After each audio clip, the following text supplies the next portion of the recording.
నమస్తే, welcome to స్వతంత్ర news. నేను శివాని. బులెటిన్ ముందుగా హెడ్లైన్స్. జమ్మూ కాశ్మీర్ కు కిషన్, మహారాష్ట్రకు భూపేంద్ర యాదవ్, 4 రాష్ట్రాలకు ఎన్నికల ఇన్ఛార్జీలను నియమించిన BJP.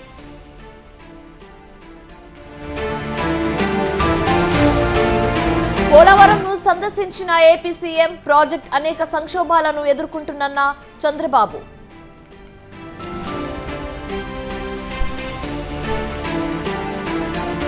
Deputy CM Pawan Kalyan కు ఛాంబర్ కేటాయింపు, సెక్రటేరియట్ లో ఉప ముఖ్యమంత్రికి స్పెషల్ ఛాంబర్.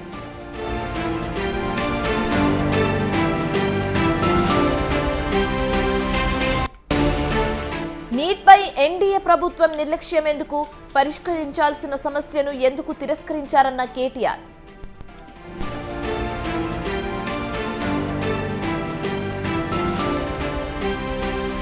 ఢిల్లీలో ముదురుతున్న నీటి సంక్షోభం, మంచినీటి పైప్ లైన్ల విధ్వంసానికి కుట్ర.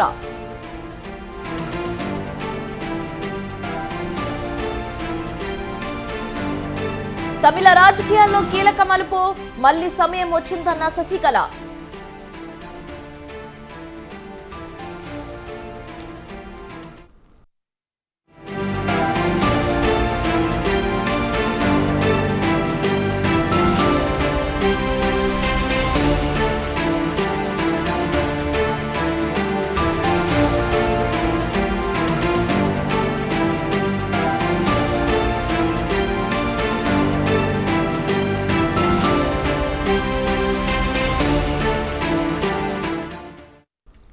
ఏపీ సీఎం చంద్రబాబు నాయుడు పోలవరం ప్రాజెక్టును సందర్శించారు. Spillway, coffer dam, diaphragm wall పనుల పురోగతిపై జలవనరుల శాఖ అధికారులను అడిగి తెలుసుకున్నారు. ఆ తర్వాత వారితో కలిసి బస్సులో ప్రాజెక్ట్ పరిసరాలను పరిశీలించారు. గతంలో ఎడమగట్టు వద్ద కుంగిన గైడ్ బంద్ ప్రాంతాన్ని పరిశీలించి అధికారులతో మాట్లాడారు. 22, 23 గేట్ల నుంచి ప్రాజెక్ట్ పరిసరాలను చూశారు.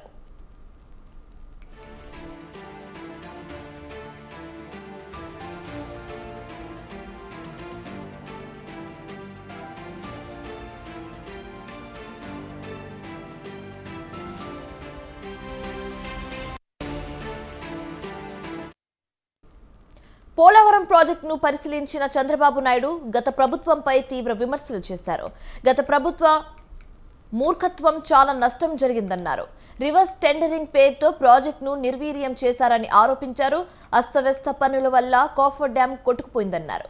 జగన్మోహన్ రెడ్డి లాంటి వ్యక్తి రాజకీయాలకు అనర్హుడని ఆగ్రహం వ్యక్తం చేశారు. ఈ ప్రాజెక్టును త్వరగతిన పూర్తి చేయాల్సిన అవసరం ఉందన్నారు. ఇలాంటి ప్రాజెక్ట్ అయితే 2014-19కి 72% మనం పూర్తి చేశాం. ఈ రాష్ట్రంలో ప్రతి ఒక్కరు కూడా అర్థం చేసుకోవాల్సిన అవసరం ఉంది. ఒక వ్యక్తి రాజకీయాలకి ఉండదగ్గ వ్యక్తి కాని వ్యక్తి రాజకీయాల్లోకి వచ్చి రాష్ట్రానికి ఒక శాపంగా మారి, ఎందుకు నేను ఈ మాట వాడుతున్నానంటే ఇది ఒక ఉదాహరణ. పోలవరం కేస్ స్టడీ ఇలాంటి చాలా జరిగాయి. అతి పెద్ద తప్పు కాదు, తప్పు కంటే కూడా ఒక శాపంగా మార్చేశారు రాష్ట్రానికి. మామూలు కాదు ఇది, క్షమించరాని నేరం కూడా. ఒక చిన్న తప్పు చేసేది అనుకుంటాం, అలాంటి పెద్ద ఇది చేసి డయాఫ్రామ్ వాల్ ఇక్కడ ప్రెస్ లో మీరు చాలా మంది ఉంటారు. నేను దగ్గర 30 సార్లు వచ్చే 31సారి ఈ ప్రాజెక్ట్ కి నా మనసంతా ఈ ప్రాజెక్ట్ మీద ఉంటుంది. అందరికంటే ఎక్కువ బాధపడే వ్యక్తిని నేనే. నా కష్టాన్ని బూడిదలో పోసిన పన్నీరుగా చేశారు. డయాఫ్రామ్ వాల్ 4 చోట్ల బ్రీచ్ అయిపోయింది. 35% డ్యామేజ్ అయింది. మనం ఆ రోజు ఈ యొక్క డయాఫ్రామ్ వాల్ మీరు ఒక్కసారి చూస్తే మొత్తం 446 కోట్ల రూపాయలతో డయాఫ్రామ్ వాల్ వాటర్ ఫుటింగ్ లో అప్పుడు కూడా ప్రాబ్లమ్స్ ఉంటే 2 సీజన్లో పూర్తి చేశాం. ఆ డయాఫ్రామ్ వాల్ కాపాడవలసినటువంటి ప్రభుత్వం కాపాడకుండా ఇష్టానుసారంగా ప్రాజెక్ట్ యొక్క ఫేట్ తో ఆడుకొని ఇప్పుడు మొత్తం ఈ డ్యామేజ్ అయితే ఆ డ్యామేజ్ కూడా కనుగొనడానికి ఒక 1 year పట్టింది. నేను ఒక 100 సార్లు ఈ ప్రాజెక్ట్ గురించి రివ్యూ చేసి ఉంటాను. పైన కాఫర్ డ్యామ్ ఉంది, కిందన కాఫర్ డ్యామ్ ఉంది. 550 కోట్ల రూపాయలతో పైన ఒక 250 కోట్లతో కిందన కాఫర్ డ్యామ్ 2 కట్టారు. ఇప్పుడు వీళ్ళు చేసిన నిర్వాహకం మధ్యలో గ్యాప్, లాస్ట్ లో గ్యాప్ ఉంటే ఆ లాస్ట్ గ్యాప్ ను ఫిల్అప్ చేయలేదు. రీజన్ ఆ సమయంలో ఏజెన్సీ లేరు, ఇంజనీర్ లేరు.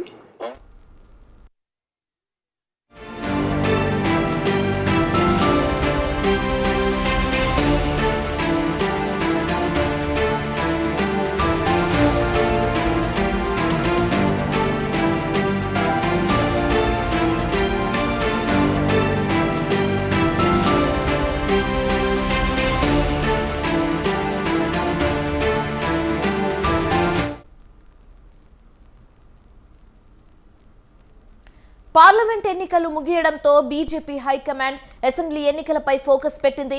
అసెంబ్లీ ఎన్నికలు జరగనున్న 4 రాష్ట్రాలకు ఎన్నికల ఇన్ఛార్జీలను నియమించింది. కేంద్ర మంత్రులు 2 రాష్ట్రాలు సీఎంలకు ఇన్ఛార్జ్ బాధ్యతలు అప్పగించింది. జమ్మూ కాశ్మీర్ ఎన్నికల ఇన్ఛార్జ్గా కిషన్ రెడ్డి, హర్యానాకు ధర్మేంద్ర ప్రధాన్, బిప్లవ్ దేవ్, మహారాష్ట్రకు అశ్విని వైష్ణవ్, భూపేంద్ర యాదవ్, జార్ఖండ్కు శివరాజ్ సింగ్ చౌహాన్, హిమంత్ బిస్వా శర్మలను బీజేపీ నియమించింది.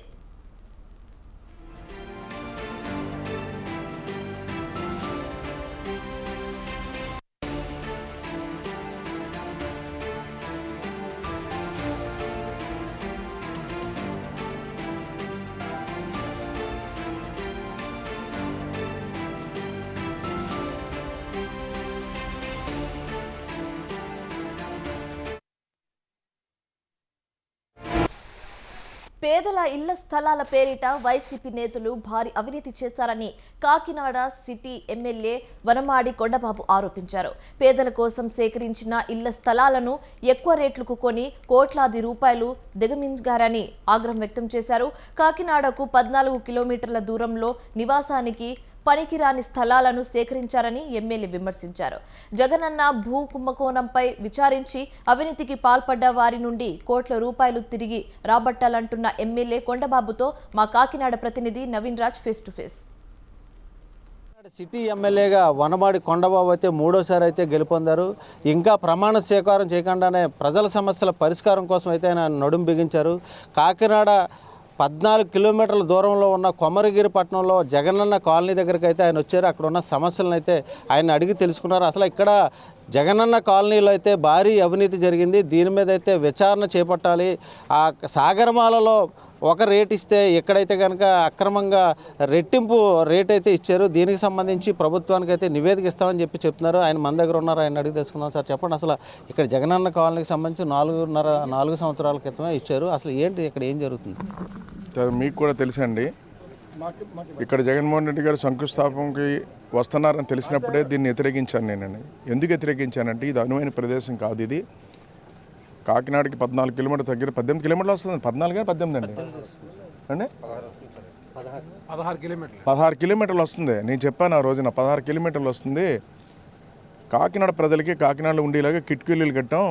ఆల్రెడీ కట్టినవి ఉన్నాయి, ఇంకా కట్టవలసిన ప్లేస్ చాలా ఉంది, అక్కడే కట్టండి అని చెప్పినప్పుడు వినిపించుకోకుండా ఇక్కడ కొన్నారు. ప్లేస్ కొన్నామని చెప్పారు, ఇక్కడ ప్రైవేట్గా కొన్నామని చెప్పారు. ఆ రోజు చెప్పాం, ఎంక్వైరీ చేసాం మేము. ఇది ప్లేస్ కరెక్ట్ కాదు. ఎందుకు కరెక్ట్ కాదండి? లోలేయింగ్ ఏరియా అండి ఇదంతా కూడా. వర్షం పడితే నీరు నిలిచిపోద్దండి. ఓ పక్కన సముద్రం కూడా పొంగుతుందండి. మీరు చూడండి, మీరు ఆ ఎదరికి వెళ్తే మీకు తెలుస్తుంది. ఓ పక్కన నుంచి ఉప్పాడ ఖాళీ చేయించుకుంటూ వస్తున్నారండి, పక్కన సుబ్బంపేట ఖాళీ చేయించుకుంటూ వస్తున్నారు. ఓ పక్కనేమో ప్రభుత్వం రాళ్ళు వేసుకుంటూ వస్తుంది. మా ప్రభుత్వం కూడా రాళ్ళు వేస్తాం మేము, అంటే సముద్రం పొంగితే నీరు రాకుండా ఈ ప్రాంతానికి. అలాంటి ప్రాంతంలో ఎలా ఇస్తారండి? నేను వ్యతిరేకించాను ఆ రోజున, కానీ ఒప్పుకోలేదు. ఎందుకంటే పేదవాడి కోసం ఆలోచించలేదండి, వాళ్ళ సంపాదన కోసం అండి. సాగరమాల్లో 27 లక్షలకేమో ఎకరం తీసుకుని రైతులకు డబ్బులు ఇస్తే దాన్ని చేర్చిన భూమి 47 లక్షలు కొన్నామని చెప్పి రాసుకున్నారండి. 47 లక్షలు, 51 లక్షలు కూడా. 47 కొంత ఉంది, 51 కొంత ఉంది. అదే కాకుండా ఫిల్లింగ్ పేరుతో 66 కోట్లు ఖర్చు పెట్టండి చెప్పారండి. ఏం ఫిల్లింగ్ అండి? పైపైన ఆడించారండి. ఫిల్లింగ్ చేస్తే ఎందుకు మునిగిపోద్దండి ఇది? ఆ ఫిల్లింగ్లో లాగేశారు 66 కోట్లు సుమారు. ఈ రేట్లోనే లాగేశారు. కేవలం ఇక్కడ ఉన్నటువంటి ఎమ్మెల్యే దూరంపూడి చంద్రశేఖర్ రెడ్డి స్వార్థం కోసం, సంపాదన కోసం ఈరోజు ఇటువంటి స్థలాన్ని కేటాయించారు వాళ్ళు. ఈరోజు చూసాం, 4 సంవత్సరాలు అయితే 16,000 మందికి ఇస్తే 218 మంది కట్టుకున్నారు ఇల్లు. అదేనా ఇంకా తప్పక? వాళ్ళే చెప్పారు, మా సొంత డబ్బులు వేసి ఏదో కట్టుకున్నాం మా ఇల్లు అని చెప్తున్నారు. చూసాం మీరు కూడా. ఇది అర్బన్ ఏరియా అని చెప్పేసి సెంటు భూమి ఇచ్చారండి. ఇది పిఠాపురంలోకి వస్తుందండి. యాక్చువల్గా రూరల్ ఏరియాలో పక్కనే సెంటిన్నర ఇచ్చారండి. పక్కన సెంటిన్నర అయితే ఇక్కడ సెంటి ఇవ్వడం పెట్టండి. చిన్న అగ్గిపెట్టిలో ఉందండి ఇది. ఒక గది పంచాయతీ అండి, ఒక ఫ్యామిలీ ఉండే పరిస్థితి లేదండి ఇంట్లో. చూడండి మీరు కావాలంటే. సరే, పక్కన సెంటిన్నర ఇచ్చారు, ఇక్కడ సెంటి ఏంటండి? సెంటిన్నరనే ఇవ్వాలి. టోటల్గా ఇందులో పెద్ద అవినీతి జరిగిందండి. ఈ అవినీతిని అంతా కూడా మేము సబ్మిట్ చేస్తాం, ప్రభుత్వానికి సబ్మిట్ చేస్తాం. చంద్రబాబు నాయుడు దృష్టిలో పెడతాం, ప్రభుత్వం దృష్టిలో పెట్టి ఇది న్యాయ విచారణ జరిపి ఎవరైతే ఇందులో అవినీతి పాల్పడ్డారో దూరంపూడి చంద్రశేఖర్ రెడ్డితో సహా వాళ్ళందరి దగ్గర రికవర్ చేయాలి. రికవర్ చేసి న్యాయపరంగా చర్యలు తీసుకునేదాకా మేము అన్ని విధాల ఇవన్నీ కూడా సబ్మిట్ చేస్తాను మీ ద్వారా తెలియజేస్తాను. 16,000 మందికి అయితే ఇక్కడ ఇల్లు కేటాయించారు. 218 మంది ఇల్లు పూర్తి చేసామంటున్నారు. ఎంతమంది దిగారు? అసలు ఎందుకు వెనకం చేస్తున్నారు ప్రజలు? ఎందుకంటే రావడానికి ఎవరికి ఇష్టం లేదు ఇక్కడ. ఎందుకంటే అందరూ కాకినాడలో పనులు చేసుకుంటారండి, చిన్న చిన్న వాళ్ళండి. 16 కిలోమీటర్లు వచ్చి ఏం వెళ్తామని చెప్పేసి ఎవరు కూడా మోకం చూపించలే. ఏదో పేరుకి పట్టాలు ఇచ్చారు అంతే. ఏదో ఎలక్షన్ వస్తుంది ఓట్లు వేయించుకోవాలని చెప్పి నాటకం చేశారు తప్ప వాళ్ళు కూడా ఓటేయలేదండి. ఎవరికి ఇష్టం లేదు. ఓటేస్తే వాళ్ళే నెగ్గుతారు కదండి. ప్రతి ఇంటికి 3 ఓట్లు 2 ఓట్లు వస్తాయని లెక్క వేస్తారు. వేయలేదు, వీళ్ళు కూడా వేయలేదు. ఇచ్చారు కానీ పట్టా చేతికి ఇచ్చారు కానీ స్థలం వాళ్ళకి నచ్చగా ఎవరు కూడా వచ్చే పరిస్థితి లేదు. అంటే ఉదాహరణ చూడండి, 16,000 మందికి ఇస్తే 218 4 సంవత్సరాలు 218 కట్టుకున్నారంటే ఆ 218 కూడా ఇంకా రాలేదు, కట్టుకున్నారు అంతే ఇల్లులు. ఏదో 4-5 ఫ్యామిలీలు కనిపించాయి ఇక్కడ మనకి. ఇప్పుడు అది కూడా చూసాం. వాళ్ళు కూడా మేము సొంత డబ్బులు వేసి ఏదో కట్టుకున్నాం బాబు, కింద మీద పడుతున్నాం. ఇక్కడ మంచినీళ్ళు సదుపాయాలు లేవు. పెన్షన్ తీసుకోవాలంటే కూడా మేము కాకినాడ వెళ్ళవలసి వస్తుంది. ఇక్కడ హాస్పిటల్ సదుపాయాలు లేవు. ఒక పక్కన కరెంట్ కూడా సరిగ్గా లేదు. రేషన్ కూడా తీసుకోవాలంటే మళ్ళీ కాకినాడ వెళ్ళవలసి వస్తుందని చెప్పారు. సార్ ప్రస్తుతానికైతే ఆ పెన్షన్ కానీ ఈ రేషన్ విషయం కానీ వాళ్ళు ఇక్కడికి ఇచ్చేలా కూడా నేను ప్లాన్ చేస్తాను. ప్రస్తుతానికి ఏదో 200 ఫ్యామిలీస్ ఉన్నాయి కాబట్టి కరెంటు సదుపాయాలు కానీ ఇవన్నీ కూడా ప్రభుత్వం దృష్టిలో పెట్టి దీన్ని మొట్టమొదటి దీని అవినీతి అంతా బయటికి లాగి అవినీతి అంతా బయట పెట్టి వాళ్ళ మీద చర్యలు తీసుకోవాలి. ఫస్ట్ ఆఫ్ ఆల్ ఇప్పుడు వాళ్ళు చేసిన అవినీతి అంతా ఆ డబ్బంతా ఇస్తే దీన్ని చాలా డెవలప్ చేయొచ్చండి. ఇది కాకినాడ సిటీ ఎమ్మెల్యే కొండబాబు అయితే చెప్తున్నారు. ఇక్కడ భారీగా అవినీతి అయితే జరిగింది. ఈ అవినీతికి సంబంధించి ప్రభుత్వానికి నివేదిక ఇస్తాము. అలాగే తాత్కాలికంగా ఇక్కడున్న ప్రజలకైతే కనుక కమిషనర్తో మాట్లాడి వాటర్ రప్పించడం కానీ అలాగే కరెంటుకి సంబంధించి కానీ ఈ సమస్యలను అయితే పరిష్కారం చేస్తాం. ఎట్టి పరిస్థితుల్లోనే ఎలాంటి అవినీతిని అయితే సహించేది లేదని చెప్తున్న పరిస్థితి ఉంది. ఇది తాజా పరిస్థితి. కెమెరామెన్ సత్యతో నవీన్, స్వతంత్ర న్యూస్, కాకినాడ నుంచి. 2 తెలుగు రాష్ట్రాల్లో కూరగాయల ధరలు రోజురోజుకు పెరిగిపోతున్నాయి. మదనపల్లి వ్యవసాయ మార్కెట్లో నేడు కిలో టమాటా ధర అత్యధికంగా 80 రూపాయలు పలికింది. బక్రీద్ సందర్భంగా మార్కెట్కు రైతులు తక్కువ సరుకును తీసుకొచ్చారు. గత వారం రోజులుగా ఇక్కడ ధర అత్యల్పంగా కిలో 41 రూపాయల నుంచి అత్యధికంగా 64 రూపాయలు ఉంది. ఈ రోజు మాత్రం ఏ గ్రేడ్ కిలో 69 నుంచి 80 రూపాయల వరకు, బి గ్రేడ్ 50 నుంచి 68 రూపాయల వరకు ధర పలికింది.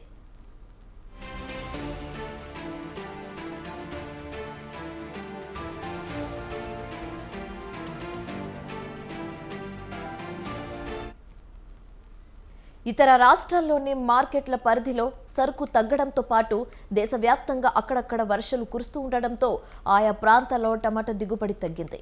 దీంతో నాణ్యమైన సరుకు మార్కెట్కు రావడం లేదని వ్యాపార వర్గాలు వెల్లడించాయి. ఈ పరిస్థితులు ధరల పెరుగుదలపై ప్రభావం చూపుతున్నాయని చెప్తున్నారు. అందుకే మదనపల్లె మార్కెట్కు డిమాండ్ పెరుగుతుందని అధికారులు చెప్తున్నారు. మార్కెట్కు రోజు 600 టన్నుల నుంచి 750 టన్నుల మేరకు సరుకును రైతులు తీసుకొస్తున్నారు.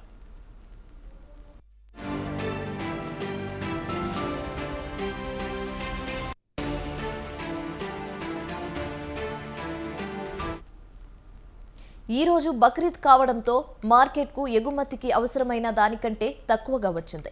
మదనపల్లి చుట్టుపక్కల ప్రాంతాల్లోని గ్రామాల నుంచి కేవలం 396 టన్నుల టమాటాలు మాత్రమే తీసుకొచ్చారు. దీంతో కిలో ధర 80 రూపాయలకి పలికింది. రైతు నుంచి వ్యాపారులు సగటున 25 కిలోల బుట్ట ధర 1600 నుంచి 1900 రూపాయలకు కొనుగోలు చేసి బయట మార్కెట్లకు ఎగుమతి చేస్తున్నట్లు తెలుస్తోంది.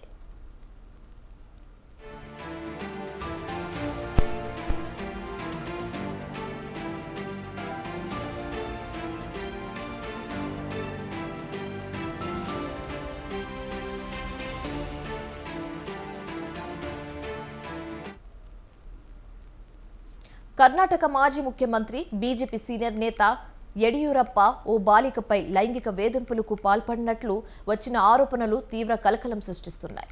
ఈ కేసులో ఆయనపై పోక్సో కేసు నమోదైంది. ఈ కేసు విచారణ నిమిత్తం తాజాగా ఆయన సిఐడి అధికారుల ఎదుట హాజరయ్యారు. ఇవాళ ఉదయం బెంగళూరులోని సిఐడి కార్యాలయానికి చేరుకున్న యడియూరప్పను అధికారులు ప్రశ్నిస్తున్నారు.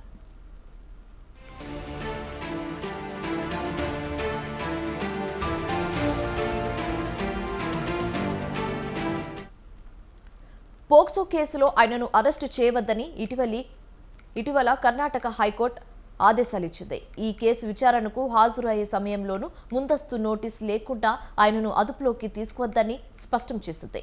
అదే సమయంలో విచారణకు గైర్హాజరు కాకూడదని యడియూరప్పకు నోటీసులు ఇచ్చింది. ఈ క్రమంలోనే ఇవాళ ఆయన సిఐడి ఎదుట హాజరయ్యారు.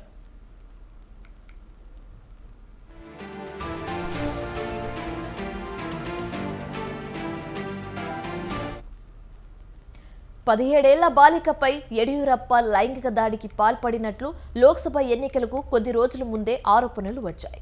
మోసం కేసులో సాయం చేయాలంటూ బాధితురాలు ఆమె తల్లి ఫిబ్రవరి 2న యడియూరప్పను కలిశారు.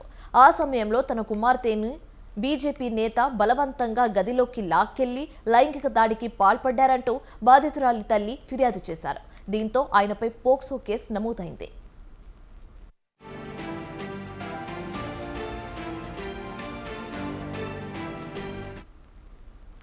ఈ కేసుపై సిఐడి దర్యాప్తు చేపట్టింది. ఆరోపణలు చేసిన బాధితురాలి తల్లి ఇటీవల ఊపిరితిత్తుల క్యాన్సర్తో ప్రాణాలు కోల్పోయారు. అయితే అంతకంటే ముందే బాధితురాలు ఆమె తల్లి వాగ్మూలాలను సిఐడి రికార్డ్ చేసినట్లు అధికారులు తెలిపారు. కేసు నమోదు చేసిన తర్వాత యడియూరప్ప వాయిస్ శాంపిల్స్ ను కూడా అధికారులు సేకరించారు. ఈ ఆరోపణలను మాజీ సీఎం ఖండించారు. దీనిపై తాను న్యాయ పోరాటం చేస్తానని తెలిపారు.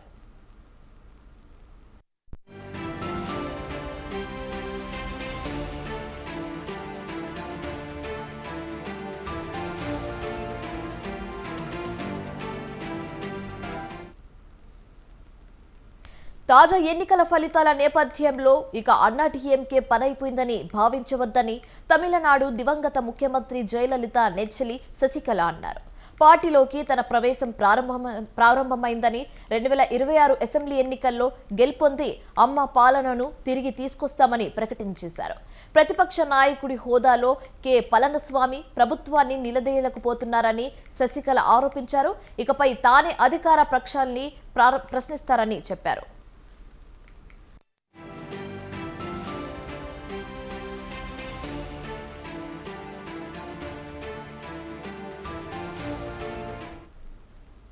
పార్టీపై పట్టు కోసం గతంలో ఆమె విఫలమయ్యారు.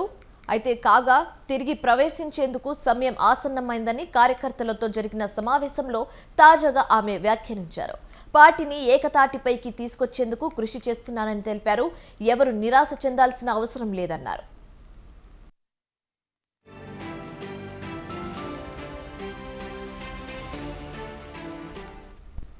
త్వరలోనే తాను రాష్ట్ర వ్యాప్త పర్యటన చేపట్టి డీఎంకే పాలనను ఎండగడతామని శశికళ చెప్పారు. లోక్సభ ఎన్నికల్లో పార్టీ 3-4 స్థానాలకు పడిపోవడంపై విచారణ వ్యక్తం చేశారు. కొన్ని స్థానాల్లో డిపాజిట్లు కూడా దక్కలేదని వాపోయారు. త్వరలో అందరినీ ఏకతాటిపై తీసుకొచ్చి పార్టీకి పూర్వ వైభవం తీసుకొస్తానని ధీమా వ్యక్తం చేశారు. తద్వారా అధికారాన్ని సొంతం చేసుకుంటామని పేర్కొన్నారు.